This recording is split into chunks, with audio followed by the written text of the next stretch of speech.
Welcome back to Grimverse History, where we uncover the strange and forgotten sides of history. Tonight, we step into a world far older than the Middle Ages, far darker than the legends of kings and knights. The wedding chambers of ancient Rome, where rituals meant to bless a marriage, were so terrifying that even queens trembled before them. They say Rome perfected civilization, law, architecture, empire. But beneath the marble statues and golden laurels was a secret every bride feared. The most celebrated weddings ended in the most chilling rituals. A ceremony meant to symbolize purity, enforced through violence. A night meant for love, governed by superstition older than the Republic itself. Imagine an empire obsessed with order, yet believing the wedding bed could attract demons. Why? What did the Romans fear so much that they created a tradition designed to terrify women? You stand at the entrance of a dim Roman villa. Oil lamps flicker like trembling breaths along the corridor. The scent of burnt myrrh clings to the air. Behind one thin wooden door, you wait for a ritual you cannot refuse. Take a deep breath. Let the noise of your day soften and fall away. If you'd like more journeys into the darker corners of history, feel free to like this video, leave a comment, and subscribe to Grimverse History. You can even turn on the notifications so you never miss a night like this. Dim the lights. Let the quiet hum around you become a gentle rhythm. Slow your thoughts. Sink into the shadows of history. It is the night of a Roman wedding. A night blessed by gods, shaped by fear, and bound by rules older than the empire itself. And what happens behind that closed door is nothing like the romance you were taught. You hear the cheering first. Torches cast dancing shadows across marble columns as hundreds of voices surge outside the chamber door. They're not here to protect you. They're here to witness, to verify, to judge. And somewhere in this room, hidden behind painted frescoes or carved into the architecture itself, others are watching too. You feel it before you even understand it, the weight of eyes you cannot see. The year is 23 AD. The palace complex sprawls across Rome's Palatine Hill, where emperors have turned marriage into statecraft and intimacy into public property. The young woman trembling in that chamber isn't just any bride. She's a queen by title, a political asset by function, and tonight, a specimen under examination. You can almost hear her shallow breaths, the way fear sharpens the silence between heartbeats. Her name appears in fragmentary records, mentioned once by Tacitus and described in passing by Suetonius. But her terror, that's preserved in letters, medical texts, and the brutal architecture of Roman law itself. Because what's about to unfold in that room has been sanctioned by centuries of tradition, blessed by priests, and enforced by an empire that views a woman's body as evidence to be authenticated, territory to be conquered, and machinery to be tested. You realize, standing there, that no queen, no matter how powerful, could ever truly escape this moment. How did one of history's most sophisticated civilizations design wedding customs that functioned like torture? How did queens, women who wore purple, commanded servants, and ate from golden plates, become prisoners on the night meant to celebrate their elevation? The door closes. The crowd outside doesn't leave.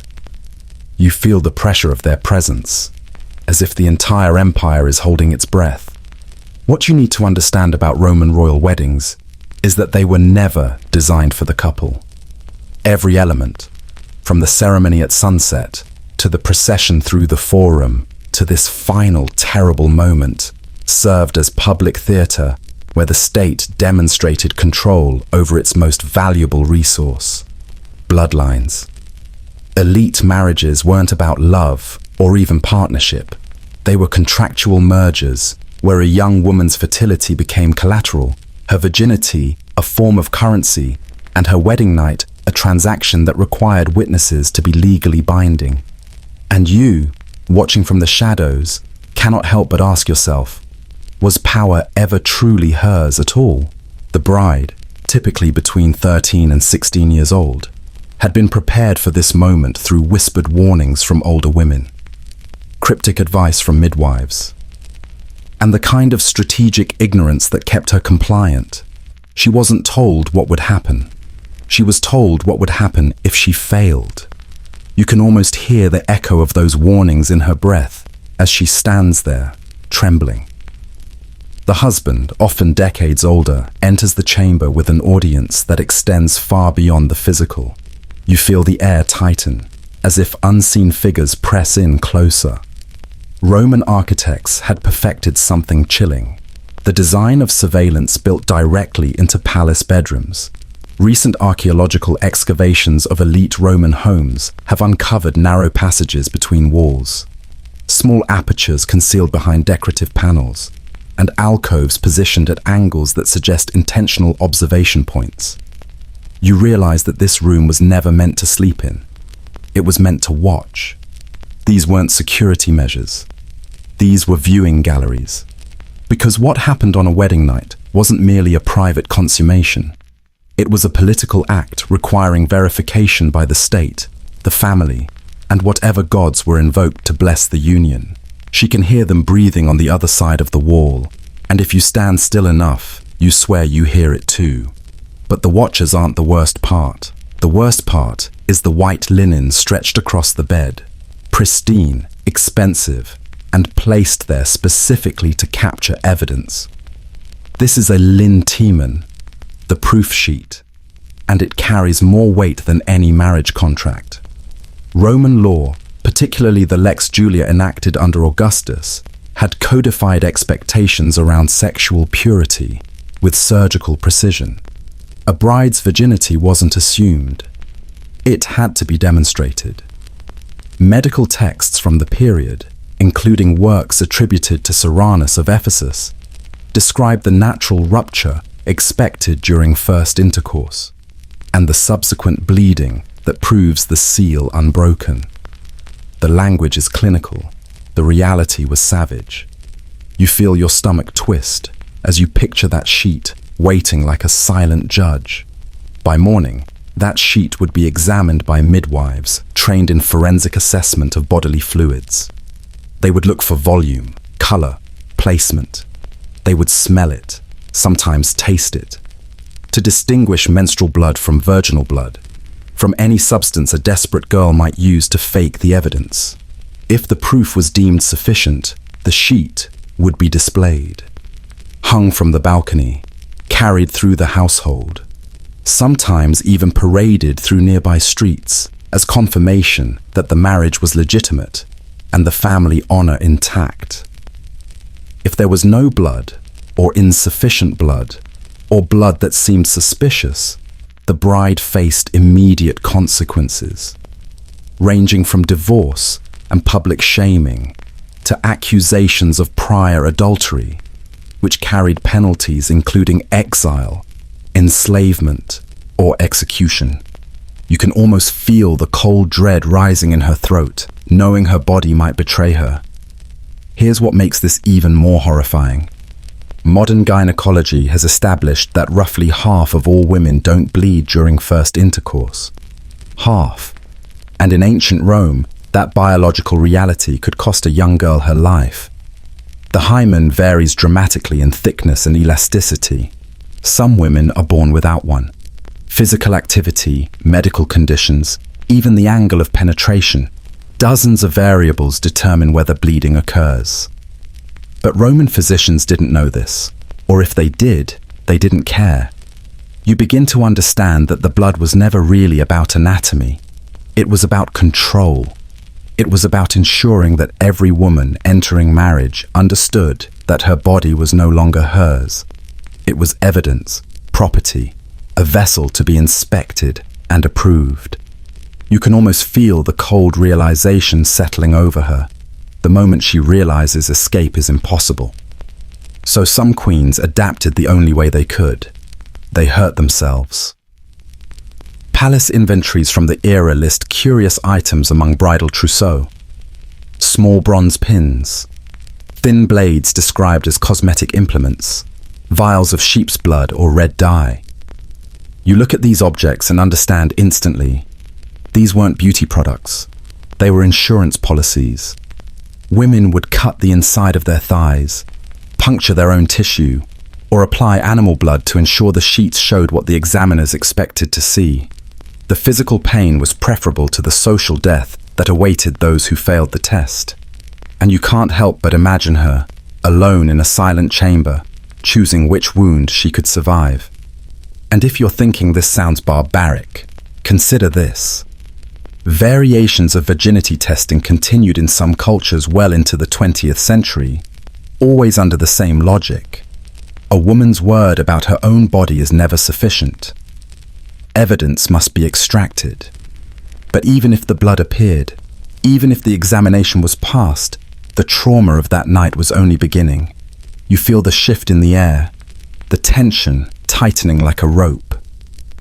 Roman wedding ceremonies incorporated a ritual called the raptio, a dramatic reenactment of the legendary abduction of the Sabine women, one of Rome's founding myths. And in that reenactment you realize, violence was not an accident of the culture. It was the foundation of it. According to the story, early Romans lacking wives invited the neighboring Sabine tribe to a festival, then violently kidnapped their daughters and forced them into marriage. This wasn't a cautionary tale about assault. This was a proud origin story celebrated in art, poetry, and eventually wedding tradition. You can almost see the crowds in those ancient frescoes, cheering something you know should never have been glorified. During the ceremony, the groom would literally chase the bride, who was expected to run, scream, and struggle. Guests would form a gauntlet, cheering as she was caught, lifted, and carried across the threshold, a symbolic recreation of conquest. The bride's resistance wasn't seen as genuine protest. It was considered good luck, proof that she was properly modest and therefore valuable. But when the door closed and the performance ended, the dynamic it represented didn't change. You feel a chill realizing the real nightmare always began after the applause faded. The groom's right to his wife's body was absolute. Under Roman law, specifically the concept of manus marriage, a husband gained near total legal authority over his wife. Authority similar to the power a father held over children. She became part of his household property. He could discipline her physically, control her movements, dictate her social contacts, and access her body whenever he chose. There was no legal concept of marital rape, because rape was defined as a crime against property or honor, and a husband couldn't steal what he already owned. You hear that logic and feel the bottom drop out, as if language itself had been weaponized. Wedding night accounts from the period, preserved in letters and later Christian critiques of pagan practices, describe scenes that would constitute assault by any modern legal standard. Brides who froze in terror, brides who begged for gentleness and were ignored, brides who tried to negotiate delays and were physically restrained. One particularly chilling account from a noblewoman's letter describes hearing her younger sister sobbing through the walls, while wedding guests outside made jokes about breaking in a virgin and wagered on how long the process would take. You can almost hear that laughter echoing down marble halls, a soundtrack to someone's suffering. The psychological term we'd use now is conjugal assault under conditions of captivity. The term they used then was matrimonium, marriage. And through it all, the crowd remained. The Romans had a specific tradition called epithalamium, wedding songs performed outside the bridal chamber. But these weren't gentle lullabies. They were explicit, often vulgar chants describing the sexual acts happening inside, offering crude advice to the groom, mocking the bride's inexperience and fear. Poets like Catullus, wrote famous examples filled with graphic imagery about penetration, jokes about the bride's anatomy, and encouragement for the husband to plough the field and tame the filly. You feel the cruelty in those metaphors, how they reduce a human being to livestock. These songs could continue for hours, growing louder and more explicit as the night wore on. Wine flowed freely among the guests. Some accounts describe shifts of singers, with fresh groups arriving to replace those who'd grown hoarse, ensuring the couple never experienced a moment of silence or privacy. The psychological purpose was demolition. By reducing the bride's most vulnerable moment to entertainment, by making her pain and fear into punchlines, Roman society was teaching her the fundamental lesson of her new life. You are not a person with dignity. You are a function. Your feelings are secondary to your fertility, your fear less important than political alliance. And as you stand at that door, listening with her, you understand why so many queens trembled on their wedding nights. Your body a stage for other people's expectations. But even that wasn't the heaviest pressure, crushing down on a queen that night. From the moment she entered that chamber, a biological countdown had begun. You can feel the weight of it, as if the air itself is ticking. Roman queens were expected to conceive quickly, ideally within weeks, certainly within months.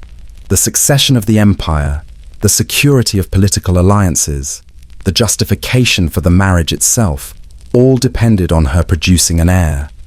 Not just any child, a son. Daughters were useful for future political marriages, but they didn't secure a dynasty.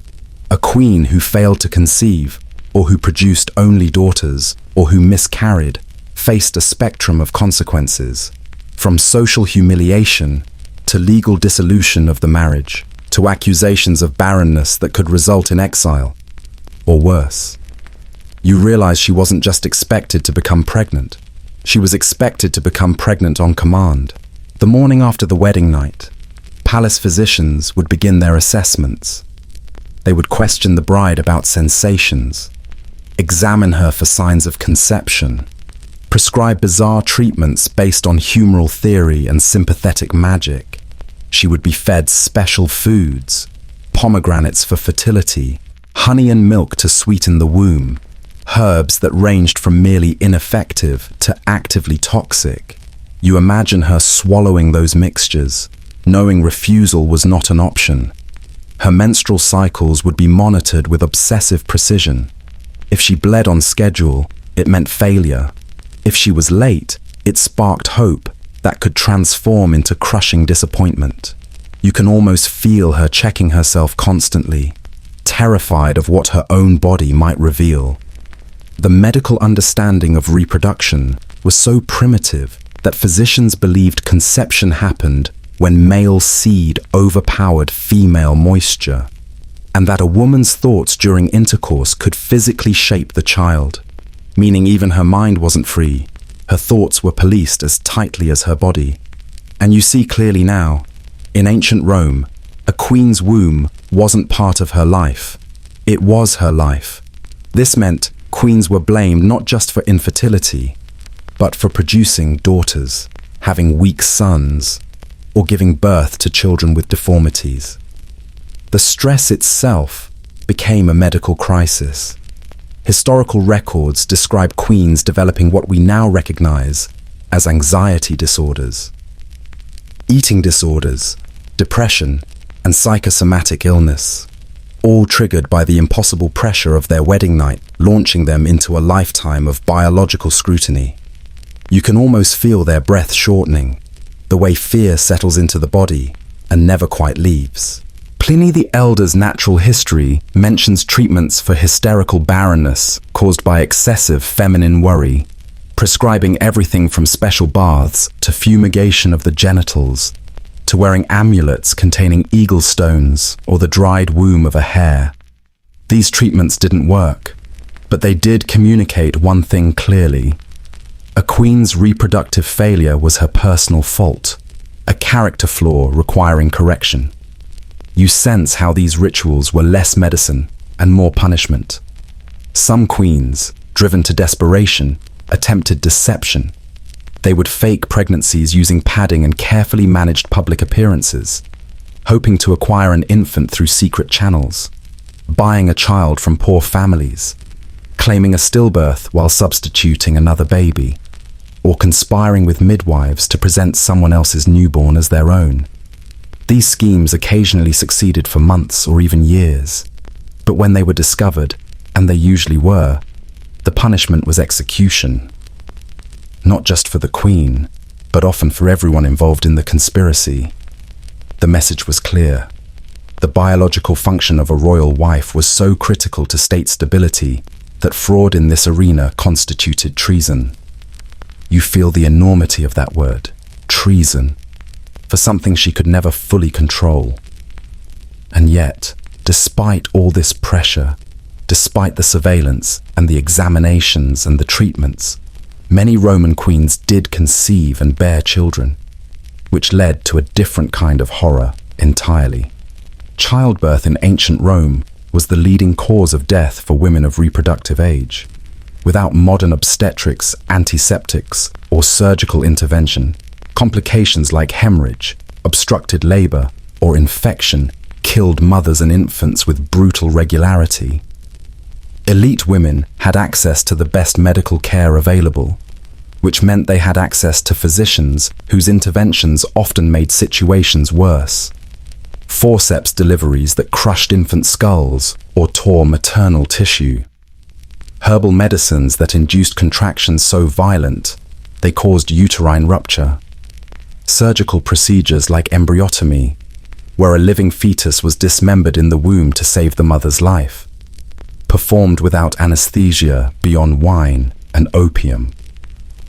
You can almost hear the muffled screams behind palace walls, the kind no historian fully recorded. Queens understood that pregnancy wasn't the end of their trial. It was a gauntlet that might kill them. Letters from the period express a specific kind of dread. Women writing to relatives about their fears of childbirth with the same gravity soldiers used to describe upcoming battles. Because it was a battle, one where mortality rates hovered around 15 to 20% per pregnancy.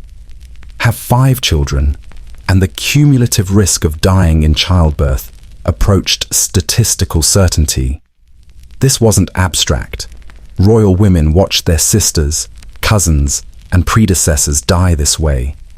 They attended funerals for young mothers. They saw the bloodstains that servants couldn't fully clean from birthing rooms.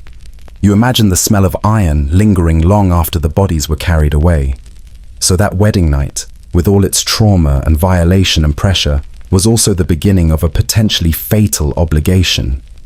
The same act that was meant to secure their position could ultimately kill them, and they had no choice but to participate repeatedly until they either produced sufficient heirs or died trying. But perhaps the most psychologically devastating aspect of Roman royal wedding nights was something even more fundamental. The bride often had no idea who her husband truly was. Political marriages were arranged for strategic advantage, not compatibility. A young queen might meet her intended husband once or twice at formal ceremonies before the wedding, structured encounters where both parties performed their public roles under heavy supervision. She wouldn't know his temper, his preferences, his habits, his mental stability. Wedding nights were often the first time a couple was genuinely alone together, the first moment the public mask could drop and reveal whoever existed underneath. Some queens got lucky, but others discovered on their wedding night that they'd been bound for life to men who were cruel, violent, or genuinely unstable. Roman emperors, in particular, had a disturbing track record. The absolute power they wielded, combined with the political paranoia of maintaining that power, created psychological conditions that could warp personality dramatically. Tiberius, who retreated to Capri and allegedly engaged in acts so depraved that historians struggle to describe them. Caligula, whose cruelty became legendary. Nero, who moved from wife to mistress with murderous indifference. You feel a sinking sensation, imagining a girl of 14 stepping into a room with men like these. The young women who entered Roman royal wedding chambers had little sense of the danger ahead. Once the marriage was consummated, escape was almost impossible. Divorce required a husband's cooperation or legal proof, the kind few wives could gather without male allies willing to challenge an emperor. Running away meant surrendering status, wealth, and children, and becoming a fugitive hunted by a man with imperial resources. Fragmentary palace records describe queens who barricaded themselves after discovering violent husbands.